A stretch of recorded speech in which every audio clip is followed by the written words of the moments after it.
আসসালামু আলাইকুম সম্মানিত বন্ধুগণ, আজকে আমরা যুক্ত হয়েছি রাজবাড়ী পাংশার সরিষা কৃষি হাট থেকে। এই হাট ঘুরে জানাবো হাটের সার্বিক তথ্যচিত্র, আপডেট নিউজ এবং জানাবো কৃষকদের অভিমত। বাংলাদেশে পেঁয়াজ একটি অত্যন্ত গুরুত্বপূর্ণ মশলা জাতীয় ফসল। প্রতিদিনের রান্নায় অপরিহার্য এই পণ্যের বাজার দর কখনো আকাশচুম্বী, আবার কখনো কৃষকদের জন্য লাঞ্ছনার কারণ। দেশের কৃষকরা প্রতি বছর ব্যয়বহুল খরচে পেঁয়াজ চাষ করলেও ফলন শেষে ন্যায্য দাম না পাওয়ায় তারা হতাশ হয়ে পড়ছেন।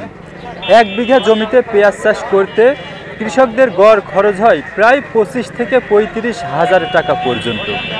এর মধ্যে বীজ, সেচ, সার, কীটনাশক, জমি প্রস্তুত, শ্রমিক মজুরি সবকিছুই দিন দিন ব্যয়বহুল হয়ে উঠছে। বিশেষ করে বিদ্যুৎ ও ডিজেলের দাম বৃদ্ধির ফলে সেচ খরচ আগের চেয়েও অনেক গুণ বেড়েছে। বাজারে কৃষক নিজে বিক্রি না করে অধিকাংশ সময় পাইকার বা আড়তদারদের কাছে কম দামে ফসল বিক্রি করতে বাধ্য হন। কৃষকদের নিজস্বভাবে পেঁয়াজ সংরক্ষণের ব্যবস্থা না থাকায় ফসল উঠলেই তা বিক্রি করতে হয়, ফলে দাম পড়ে যায়।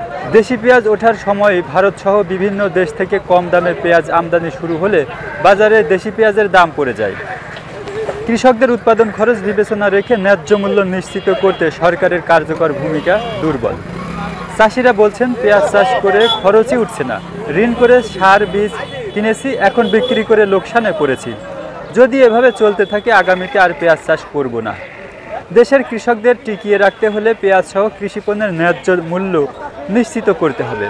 সরকারি সংরক্ষণ সুবিধা, সরকারি কৃষক থেকে কেনা, বিদেশি আমদানি, সময়সীমা নির্ধারণ এবং কৃষক বান্ধব বাজার ব্যবস্থা গড়ে তুলতে হবে।